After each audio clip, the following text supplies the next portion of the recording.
evening mga kakrial. Ay naami karon diri sa nga lugar. Sa nga lugar han? Sa nga lugar? Galupa. Sa mura, Pagkakas City.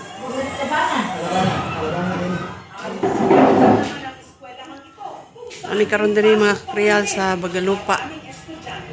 Sa Bangan, sa Buanga del Sur. Hilot si Masadsman. No? Na-stroke ni siya mga kakrial. Oh. Nagliso dig lakaw yung tiil. Sige siya bikugan. Stroke. Ikaw na rin sa tiyan. Lahihan mo na. Ikaw na sa namin talabi ka sila. Singalan. Singalan. Sir, ngalan mo? Pili. Albatira. Albatira. Pili sa Bulbiro, Albatira. Oh, si Ma'am Pili Salvatiro Albatira. Stroke ni siya mga kakrial. Oh. Ex-kagawad ni siya diri sa Bagalupa. Real. Kira kayo yung kwan ako? Bubagong mo siya. Bubagong mo. Tama niya siya yung PR kanin.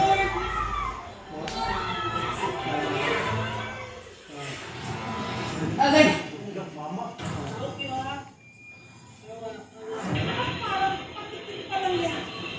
Sampung oras lang kasi matapos ang magnitude 7.4 na lindol. Nasundan ito ng isa pa, magnitude 6.9 naman. At hindi raw ito aftershock lang, kundi lindol talaga. At ang tawag sa pangyayari ito, doublet earthquake. Isang araw matapos yamigin ng doublet earthquake ang Mindanao, lumipad ako, Padawan. Doublet, hindi lang isa kundi dalawang malakas na lindol ang tumama dito sa bayan ng Manay sa Davao Oriental kahapon. Yung una, umaga, at magnitude 7.4. Yung pangalawa, gabi, magnitude 6.9. Pero ang nakapagtataka rito, konti lang yung nakikitang damage, at least dito sa munisipyo. Sabi ng mga taga rito, dahil daw hindi pa masyadong commercialized ang kanilang bayan at kukonti pa lang yung mga matataas na istruktura. Gayunman, marami pa rin gusali, mga tahanan ang nagtamo ng pinsala. Salamat sa Diyos na minor injuries lang yung tinamo ng mga residente ng Manay, kahit sila po yung talagang napuruhan ng malakas na pagyanig ng lupa. Na-discharge na lahat ito. Huwag yung iba nag-volunteer. Suot sandali. Wala yung ginapungkay nito. Sa aking paglilipot, natatnan ko ang wasak-wasak na bahay na ito. Pagmamayari ng pamilya ni Nanay Vilma. Kumusta po kayo? Ano ito yung kanin? Mukhang malakas yung tama na dito sa bahay niyo. Nandun ako sa Meron ba niya? Tapos Yung mo ni Joey sa mubano, yung kulo. Ha? Wala, gana naman ako niya. Ang tatang, kaya ako rin yung ka, kaya sundan eh, hindi na siya. Kaya ako kayo. Ito ko salot. Nasaan ang mama niyo? Ito may mukha ko, kaya hindi natin may mukha ko. Kasi yung isang balik ang hilo. Kasi pa yung Yan na yun kayo. hindi na pwedeng tirang sa bahay niyo. Sa isang eskwelahan, naabutan ko ang inspection na isinagawa ng 4 na cabinet secretaries. Sina DPWH Secretary Vince Dizon, DSWD Secretary Rex Gatchalian, DepEd Secretary Sani Angara, at Mindanao Development Authority Secretary Leo Magno. The initial assessment is Yung bagang, ano yung mukian ka toda si Juan Juan. infrastructure issues. Kaya ka toda. The bridges are possible. Right now, it's good and the relief can flow into the affected areas, especially from Davao. Nagbiyahe po kami from Davao City to here, considering na malakas yung video doon. Wala po masyadong visible na damage. Bakit po kaya? Yun ang sa sakit. Despite the tututok, malakas na yung Ano yan ko, naglamay lang. Nabungkaman daw. Okay tayo. Kaya hindi ito siya mukha ko ni mo. nakagawa kaya ng mga stress kayo kayo. It's Sige lang possible tayo, or gino maybe talo. it's also because the effects of the quake were not as strong as in Cebu. So, like we will Kining isa, wala na stroke. Pero sakit yapon. Tama mo ba isipin na dahil sa daming mga tao o sanay na sila sa Lindol, this part of Mindanao, kaya wala akong masyadong casualties, Kasi yung batis and, mong tin. damage. Hasta yung sampot.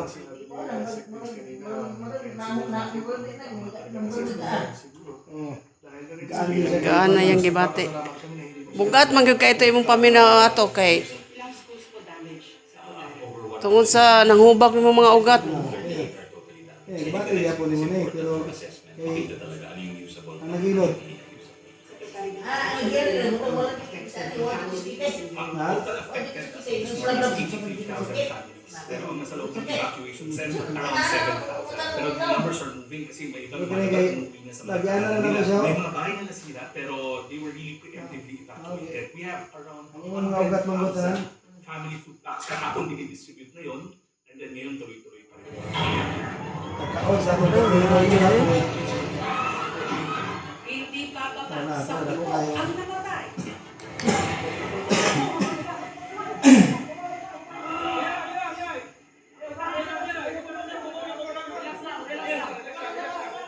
Ilan na ang tatlong mga minero mula Sitio Bumayan, Barangay Kingking sa Pantukan, Davao de Oro na ayon sa ulat na tabunan habang nasa minahan na Luya o na bar down.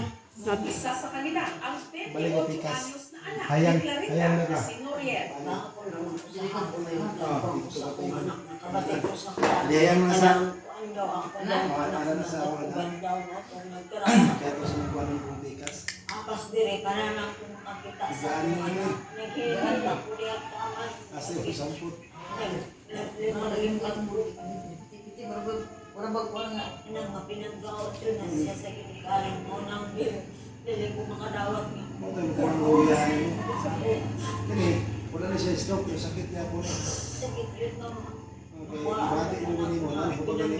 pinangga na ako nang maudio na Dapat hihilot po ni. Mga bang hihilot? Ang kasamahan namang minero ni Noriel na si Johnny, suwerteng nakaligtas. Kulit ang huli no. Yung sugat, kapanampit ko, ginoo, tabang, aron mo dagan, makatago. Ito nang sa litaguan, nag-down na no. Ano yung bulo na magbilin na, risky po, kalot yung mga mata. Salamat po sa ginoo, itala po kinabuhi. Secretary Dizon, okay pa mo ba kayo? Sunod-sunod po itong ano. Nag-uusap nga ako kami tatlo eh, parang never na ako kami nasa opisina. Lagi na kami. Oo, kasi sunod-sunod. Pero tuloy-tuloy lang mo tayo. Anong tingin niyo? Part of the job naman. Hindi tayo tinatantanan ng mga sakuna. Well, Aside from man-made. ganun po tayo. I mean, may natural, pero we have to be very fast in the response. Pati mo sugat na nila itong mga natin. Mga stress. Ano yung leksyon Hindi para ko sa ating subukan daw, mga hindi kababayan? ko Kasi nakapag- alaga natin, mahigap pa Lalo mo media. Expect natin. Sino mo lang yung usaw nga. Pero Sa ano ko sa'yo, napaka-unusual pangalan po ito. itong Yan, mga di ba ito September simple? and October natin. Kumita kita ka chance na eh. Gaking ka na. From magani kayo. Parang yung suglupay, lalo And yung also yung mga kababayan natin. Kailangan handa Dali kasi mo anytime. sa pangalan ko. Malaking bagay yung kooperasyon ng mga mamamayan sa kanilang local government units. Pag Sige, sinabing tayo likas, likas tayo. Wala Okay, nang ano yung patigasan ng dati mo? ulo na wala pa naman yung Okay. sa unang structural. Kailangan siguro yung standards natin medyo paigtingin natin to withstand stronger earthquakes, stronger typhoons. I think that's one of the lessons. Less kurakot na po. Out Oh, of definitely. definitely 100%. Across the board yun. Across the board dapat yun. Thank you po. Thank you, Salamat. ma'am. Ngayong sunod-sunod ang mga kalamidad sa ating bansa. So kay ito na bar downan eh. Dapat Bar downan sa tunnel. pagpapasinan ng mga itinatayong istruktura. Lalo pat halos araw-araw, may mga lindol na nangyayari sa ating bansa. At sa parte ng ating mundo o ang tinatawag na Pacific Ring of Fire. Hanggang ngayon, wala pang Ato delikado tug mga mubuto ba? mga lindol. Kaya ang tangi lang natin pwedeng magawa, maghanda.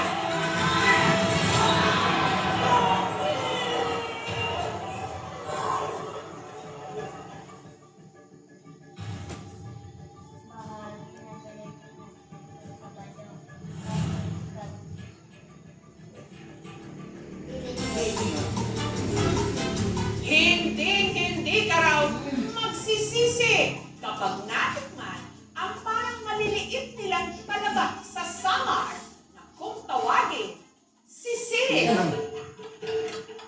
Tuwing low tide, ito raw ang maririnig mo sa bahaging ito ng dagat ng Sumaraga sa Samar. Tik-tik ng bakal, kabilya at piko sa isang napakalaking bato na lumilitaw lang sa dagat tuwing mababaw ang tubig. Pero wala raw sila ritong itatayo. Ang pakay ng mga residente, manguha ng isang klase ng talaba na nakakapit sa mga bato. Mas maliliit man ang mga ito, hindi naman daw nakakabitin. Ang sarap! Mga rock oyster o kung tawagin dito, sisig. Ang mga residente ng Sumaraga, kung hindi pangingisda, naniriti o paniniktik ng sisig ang hanap buhay, gaya ni Ninya. Punta na pa ako sa painit. Ito po yung dala ko. Bilao, tsaka sukuat. Ito po kasi ginawa ko po ito para hindi ako masugatan. Dahil halos 4 na kilometro rin daw ang layo ng bato mula sa Dalampasigan, si Ninya nagbaon na ng kanin. Para pag nagugutom ako, may kakainin ako doon. Walang pambiling ulam, doon na lang ako mag-ano ng sisig. Ikilaw. Hindi ka mo hinap ng tiyan, eh? Walang sariling bangka, si Nga, may kabuhi? Bagtok? pa siya sa kapitbahay. Ano yung bago kayo ng kaluyan mo? No. Yung gusto-gusto na magtok ni ano, dahil kayo. Narina ka din na!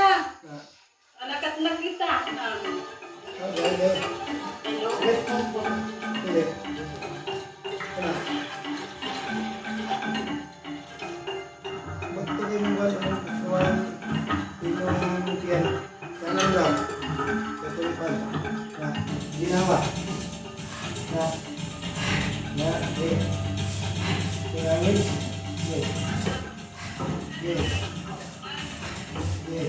Makalipas ang halos 20 minutong pagpalao, narating nila ng kanyang mga kasama ang lulupog lilitaw na isla na kung kanilang tawagin, Gamay Guti. Gamay guti. Sunod na silang naghanap ng pwesto. Bawat isa may dalang titik o yung tawag nila sa matulis na bakal na pangtiktik sa sisig. Habang ang iba gumagamit ng buklat o kahoy o bakal na parang panukit. Ha? Hira, sugatan ka. Ano ko lang ng ang dagat. Sige, ano ba tila ang dito? Kahit buntis, nililig pa rin para magkapera. Nag-iipon po ako para po sa panganak ko.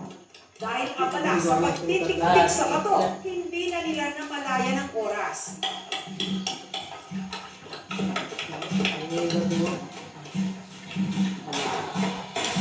Hanggang abutan na sila ng gutom, kaya kumain na muna sila. Kasi ito yung lang inuulam namin. Fish naman pa. Tamis-tamis ang laman. Lalo na pag mataba siya. Ganito kataba. Para po siyang yung pero medyo maalat-alat. Pagkatapos, naniktik ulit sila ng bato. Makalipas ang halos 3 oras, kuta na. Dapat natin dia pag nakakabit sa mga pagkakalaw, hindi siya. So, yung bata Ang mga sisi na nakolekta ni Ninya, ginawa niyang ginamos na sisi. Hinugasan niya muna ito ng 5 beses. Tatanggalin po yun natin yung natitirang shade. Sasalain po natin para mawala yung tubig.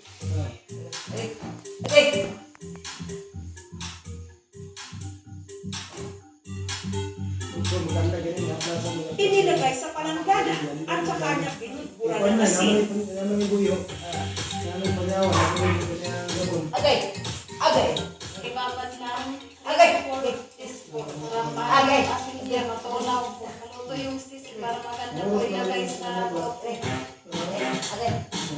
Ang gamit ng mga bote ni Ninya, recycle ang kanyang pantakip, plastic na tinalian ng goma. Ang bote-boteng burong sisi na gawa niya na ibibenta niya 80 pesos sa suki niyang si Gavina na inire-resell naman sa halagang 100 to 120 pesos. Pero manimulan, talaga na Hindi talaga ako pagsisisi sa sisi. Naturally, kung hayaan mo lang siya, 8 months to 1 year. Pero kung from the natural process, lang siya, yun lang.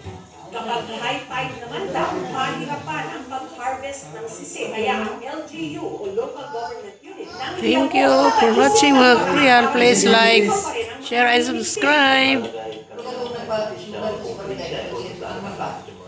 Kahit high tide, pwede na po ninyo. ang hinamos na sisi. Maaari